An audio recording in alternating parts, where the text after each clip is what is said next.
नमस्कार साथियों, मेरे YouTube चैनल में आप सभी का एक बार फिर से स्वागत है। साथियों, जैसा कि आपको अवगत है, उत्तर प्रदेश में मिशन प्रेरणा कार्यक्रम चल रहा है, जिसके अंतर्गत बच्चों में भाषाई दक्षता का विकास करना है।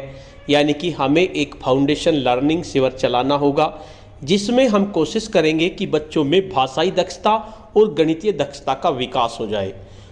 इसके साथ साथ ध्यानाकर्षण शिविर भी हमारे विद्यालयों में चलेगा और हमें देखना होगा कि हमारे बच्चों को कितने लर्निंग आउटकम प्राप्त हैं और कितने लर्निंग आउटकम प्राप्त नहीं हैं। तो साथियों, इसके लिए ज़रूरी है हमें लर्निंग आउटकम का अच्छे से ज्ञान हो। मैंने कल एक वीडियो बनाई थी जिसमें मैंने आपको बताया था कि लर्निंग आउटकम किसे कहते हैं। इसके साथ साथ मैंने आपको बताया था कि लर्निंग आउटकम कितने तरह के होते हैं, और उसके बाद मैंने तीनों तरह के लर्निंग आउटकम में आपको डिफरेंस भी बताया था कि इनमें क्या अंतर होता है। आज की वीडियो में हम इससे आगे बढ़ेंगे। अगर आपने वो वीडियो नहीं देखी तो इस वीडियो के डिस्क्रिप्शन बॉक्स में उस वीडियो का लिंक मिल जाएगा। उस वीडियो को देखकर आपको पता चल जाएगा कि लर्निंग आउटकम क्या होते हैं, कितने तरह के लर्निंग आउटकम होते हैं और इनमें मुख्यतः अंतर क्या होगा। तो साथियों, लर्निंग आउटकम के बारे में और पता करने के लिए हमें सबसे पहले जानना होगा कि फोकल लर्निंग आउटकम भाषा के कितने हैं। फोकल से हमारा मतलब है केंद्रीय लर्निंग आउटकम। इसी तरह से गणित के मुख्य फोकल लर्निंग आउटकम कौन कौन से हैं, और इसके साथ साथ परिवेशीय अध्ययन के प्रमुख लर्निंग आउटकम कौन कौन से हैं। आज की वीडियो में हम यही जानेंगे, क्योंकि जब तक हमें केंद्रीय लर्निंग आउटकम के बारे में अच्छे से पता नहीं होगा तब तक हमें नेस्टेड लर्निंग आउटकम के बारे में नहीं जान सकते, और जब तक नेस्टेड लर्निंग आउटकम के बारे में हमें नहीं पता होगा तब तक हम उप आउटकम्स के बारे में नहीं जान सकते, क्योंकि केंद्रीय लर्निंग आउटकम के अंतर्गत ही नेस्टेड लर्निंग आउटकम होते हैं और नेस्टेड लर्निंग आउटकम के अंतर्गत ही उप आउटकम्स होते हैं। तो सबसे पहले हमें जानना होगा केंद्रीय लर्निंग आउटकम के बारे में कि भाषा में प्रारंभिक स्तर पर भाषा में कितने केंद्रीय लर्निंग आउटकम होते हैं। तो साथियों, वीडियो को शुरू करने से पहले मैं आपको बता देना चाहता हूं, अगर आप चाहते हैं इस तरह की इन्फॉर्मेटिव वीडियो आपको एक प्लेटफॉर्म पर मिले तो उसके लिए मैंने इन्फॉर्मेटिव वीडियो टेलीग्राम ग्रुप बनाया हुआ है। आप चाहें तो मेरे ग्रुप से जुड़ सकते हैं। ग्रुप का लिंक आपको वीडियो के डिस्क्रिप्शन बॉक्स में मिल जाएगा, जिस पे क्लिक करके आप मेरे ग्रुप से जुड़ सकते हैं। तो चलिए शुरू करते हैं। सबसे पहले जानते हैं भाषा, गणित और परिवेशीय अध्ययन के प्रमुख केंद्रीय लर्निंग आउटकम के बारे में। तो सबसे पहले हम ले लेते हैं आरंभिक स्तर पर भाषा के प्रमुख केंद्रीय लर्निंग आउटकम कौन कौन से होते हैं।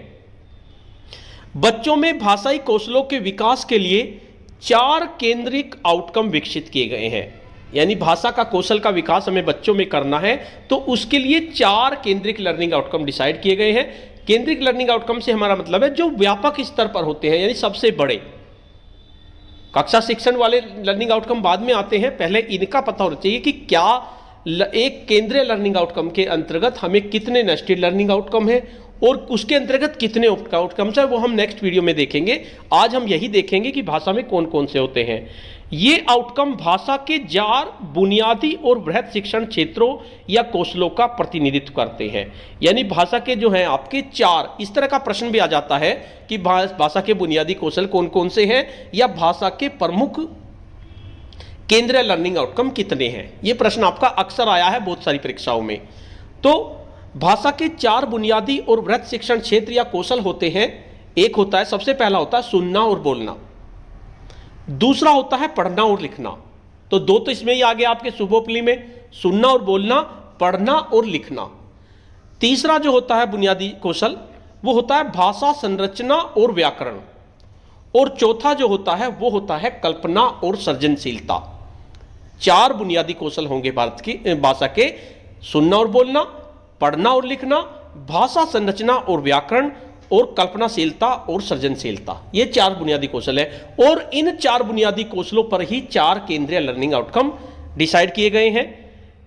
ये निम्नलिखित है, देखिए कौन कौन से हैं। सबसे पहला जो केंद्रीय लर्निंग आउटकम है, बच्चे मुखर हैं, वे सुनकर समझते हैं, अभिव्यक्ति के लिए मौखिक विधाओं का प्रयोग करते हैं और खुले प्रश्नों क्यों, कैसे, अगर आधारित सवाल का उत्तर देते हैं। यानी कि सुनना और बोलना जो पहला कौशल है भाषा का बुनियादी कौशल, उस पर आधारित ये लर्निंग आउटकम है। जब आपको एक केंद्रीय लर्निंग आउटकम याद हो जाएगा तो उसके बाद हम देखेंगे नेक्स्ट वीडियो में कि इस केंद्रीय लर्निंग आउटकम के, ये जो हमारा केंद्रीय लर्निंग आउटकम है, इसके अंतर्गत कितने नेस्टेड लर्निंग आउटकम्स हैं और उसके बाद देखेंगे कितने उप आउटकम्स हैं। तो आज हम यही देखेंगे कि कौन कौन से हैं। तो पहला आपका केंद्रीय लर्निंग आउटकम ये हुआ। उसके बाद दूसरा है, बच्चे रुचि से विविध विधाओं की सामग्री पढ़ते हैं और उस पर आधारित जानकारी, तर्क और कल्पना आधारित प्रश्नों के उत्तर मौखिक और लिखित रूप में देते हैं। यह आपका दूसरा हो गया। उसके बाद तीसरा केंद्रीय लर्निंग आउटकम है, बच्चे स्वयं की भाषा उपयोग में त्रुटियां निकालकर सुधार कर सकते हैं और मौखिक और लिखित संदर्भों में भाषा का उपयुक्त प्रयोग कर सकते हैं, यानी भाषा संरचना वाला आ गया। और चौथा है हमारा, बच्चे अनुभवों, भावनाओं व कल्पनाओं को मौखिक या लिखित अभिव्यक्ति में रूप दे पाते हैं। तो 4 आपके केंद्रीय लर्निंग आउटकम हुए भाषा के। अब इनके अंदर नेस्टेड होंगे, वो हम नेक्स्ट वीडियो में देखेंगे। उसके बाद अब बात करते हैं आरंभिक स्तर पर गणित के प्रमुख केंद्रीय लर्निंग आउटकम। यह भी प्रश्न आपका कई बार आया है कि आरंभिक स्तर पर गणित के कितने केंद्रीय लर्निंग आउटकम है। तो गणित के आपके 5 केंद्रीय लर्निंग आउटकम है और भाषा के कितने हैं हमारे? 4 केंद्रीय लर्निंग आउटकम है। कौन कौन से हैं? बच्चे में गणितीय कौशलों के विकास के लिए 5 केंद्रीय लर्निंग आउटकम विकसित किए गए हैं। ये आउटकम गणित के विभिन्न शिक्षण क्षेत्रों से संबंधित हैं। कौन कौन से हैं? सबसे पहला है हमारा, बच्चे अपने परिवेश को मात्रात्मक रूप में देखने और समझने के लिए संख्याओं का प्रयोग करते हैं। अब ये बहुत विस्तारित है एक लर्निंग आउटकम। इसको प्राप्त करने के लिए हमें बहुत सारे नेस्टेड लर्निंग आउटकम को प्राप्त करना होगा और उन नेस्टेड लर्निंग आउटकम को प्राप्त करने के लिए बहुत सारे छोटे छोटे जो कक्षा शिक्षण से संबंधित होते हैं, जिनके आधार पर हम अपने लेसन प्लान बनाते हैं, वे हमारे उप आउटकम्स होंगे। जब बहुत सारे उप आउटकम्स प्राप्त हो जाएंगे तो इसका मतलब हमारा नेस्टेड लर्निंग आउटकम प्राप्त हो गया। और जब कई सारे नेस्टेड लर्निंग आउटकम हमारे प्राप्त हो जाएंगे तो एक हमारा केंद्रीय लर्निंग आउटकम हो गया, यानी कि ये हमारे सबसे विस्तारित होते हैं। तो पहला आपका ये हुआ। दूसरा है, बच्चे संख्याओं के बीच संबंधों को समझकर गणितीय संक्रियाओं का उपयोग करते हैं, यानी संख्याओं के बीच में जो संबंध है उनको समझ लेते हैं और गणितीय संक्रियाओं का उपयोग वे करना जान जाते हैं। अब यही देखिए कि गणितीय संक्रियाएं हमारी 4 होती हैं, तो उन चारों पर अलग अलग उप आउटकम्स होंगे। तो जब वे चारों उप आउटकम्स हमारे प्राप्त हो जाएंगे तब जाकर हमारा एक नेस्टेड प्राप्त होगा, और जब कई सारे नेस्टेड प्राप्त हो जाएंगे तब जाके हमारा एक केंद्रीय लर्निंग आउटकम प्राप्त होगा। तो तीसरा केंद्रीय लर्निंग आउटकम क्या है हमारा? बच्चे किसी संख्या या संख्या समूह को उसके हिस्सों के रूप में देख पाते हैं या संख्या के हिस्सों के साथ विविध गणितीय संक्रियाओं की समझ को व्यक्त करते हैं। यह हमारा तीसरा केंद्रीय लर्निंग आउटकम हुआ। उसके बाद चौथा लर्निंग आउटकम है हमारा केंद्रीय लर्निंग आउटकम, ये गलती से तीसरा लिखा गया। बच्चे स्थान और मात्रा के विभिन्न गणितीय पहलुओं को, परिवेश की जानकारी को समझने और दर्शाने और अपनी कल्पनाओं को अभिव्यक्त करने के लिए करते हैं। यानी स्थान और मात्रा के विभिन्न गणितीय पहलुओं को वे परिवेश की जानकारी को समझने के लिए और दर्शाने के लिए और अपनी कल्पनाओं को अभिव्यक्त करने के लिए उनको उपयोग करते हैं।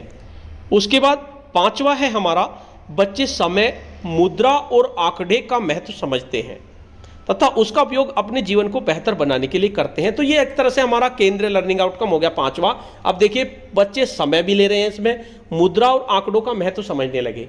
तो ये महत्व समझाने के लिए हमें क्या क्या करना पड़ेगा? उन्हें समय के बारे में बताना पड़ेगा, मुद्रा का लर्निंग आउटकम अलग प्राप्त करना पड़ेगा, आंकड़ों का अलग लर्निंग आउटकम प्राप्त हो जाएगा। जब सारे भी आ जाएंगे इकट्ठे होके तब जाके हमारा ये केंद्रीय लर्निंग आउटकम प्राप्त होगा। तो 5 हमारे गणित के केंद्रीय लर्निंग आउटकम हुए। अब बात करते हैं परिवेशीय अध्ययन के प्रमुख फोकल यानी कि केंद्रीय लर्निंग आउटकम कौन कौन से होते हैं। ये आउटकम परिवेशीय अध्ययन के 4 बुनियादी और वृहद शिक्षण क्षेत्रों और कौशलों का प्रतिनिधित्व करते हैं। तो परिवेश के भी आपके 4 बुनियादी कौशल होते हैं। कौन कौन से होते हैं? परिवेश की जानकारी दर्ज कर समझ पाना, विभिन्न कौशलों को विकसित कर प्राकृतिक, भौगोलिक व सामाजिक अंतर संबंधों को खोज कर समझ पाना, परिवर्तनों के पीछे कारण जानना परखना और सामाजिक, शासकीय व राजनीतिक व्यवस्था से परिचित होकर उसमें अपनी भूमिका, दायित्व व अधिकार जानना। ये 4 आपके बुनियादी कौशल होते हैं परिवेश के। एक बार फिर दोबारा से देख लीजिए। परिवेश की जानकारी दर्ज कर समझ पाना पहला कौशल हो गया। विभिन्न कौशलों को विकसित कर प्राकृतिक, भौतिक व सामाजिक अंतर संबंधों को खोजकर समझ पाना। तीसरा है हमारा परिवर्तनों के पीछे कारण जानना या परखना। और सामाजिक, शासकीय व राजनीतिक व्यवस्था से परिचित होकर उसमें अपनी भूमिका, दायित्व व अधिकार जानना। तो ये हमारे 4 बुनियादी कौशल होते हैं। तो इसके लिए 4 केंद्रीय लर्निंग आउटकम है। पहला है बच्चे अवलोकन के आधार पर अपने परिवेश की जानकारी दर्ज कर पाएंगे और अन्य परिवेशों के बारे में दर्ज की गई अवलोकन आधारित जानकारी को समझ पाएंगे। यानी अपने परिवेश के चारों तरफ जो वो अवलोकन कर रहा है बच्चा, उसकी जानकारी वो दर्ज कर लेगा, उसे समझ जाएगा उसकी जानकारी को। और जो अन्य परिवेश हैं अदर उससे अलग का, उसके बारे में जो पहले से दर्ज सामग्री है, अवलोकन है, उसको वो समझ पाएगा। तो पहला आपका ये हो गया। उसके बाद दूसरा केंद्रीय लर्निंग आउटकम है बच्चे अपने बारे में, घर और पड़ोस के बारे में, प्राकृतिक, भौगोलिक और सामाजिक अंतर संबंधों को खोजकर समझ पाएंगे। ये आपका दूसरा केंद्रीय लर्निंग आउटकम हुआ। उसके बाद तीसरा है बच्चे समय, समाज, भूगोल व संस्कृति में हो रहे परिवर्तनों से परिचित होंगे व तर्कसंगत तरीकों से उनके पीछे के कारणों को जानने की ओर बढ़ेंगे। और चौथा है हमारा बच्चे सामाजिक, शासकीय व राजनीतिक व्यवस्थाओं से परिचित होकर उसमें अपनी भूमिका, दायित्व व अधिकार जानने की ओर बढ़ेंगे। तो ये आपके 4 केंद्रीय लर्निंग आउटकम हुए। तो ये आपको याद करना है एक तरह से। जब आपके केंद्रीय लर्निंग आउटकम याद हो जाएंगे तब अब हम देखेंगे कि एक केंद्रीय लर्निंग आउटकम कितने नेस्टेड लर्निंग आउटकम में डिवाइडेड है। और फिर उसके बाद देखेंगे इन नेस्टेड लर्निंग आउटकम को प्राप्त करने के लिए हमें कितने उप आउटकम्स पर जाना होगा। नेक्स्ट वीडियो में मैं एक एक केंद्रीय लर्निंग आउटकम को लेकर चलूंगा और उसमें कितने नेस्टेड लर्निंग आउटकम्स हैं और कितने उप आउटकम्स हैं, ये सब हम उसमें जानेंगे। तो साथियों, आज की वीडियो में इतना ही। आपको ये वीडियो कैसी लगी? अगर आपको ये वीडियो अच्छी लगी तो इस वीडियो को लाइक कीजिए, शेयर कीजिए और वीडियो पे कमेंट्स कीजिए। और अगर आप मेरे चैनल पे नए हैं, पहली बार मेरे चैनल को देख रहे हैं, तो चैनल को सब्सक्राइब कर लीजिए और बेल के आइकन को प्रेस कर दीजिए, जिससे कि आपको नेक्स्ट वीडियो का नोटिफिकेशन मिल सके। धन्यवाद।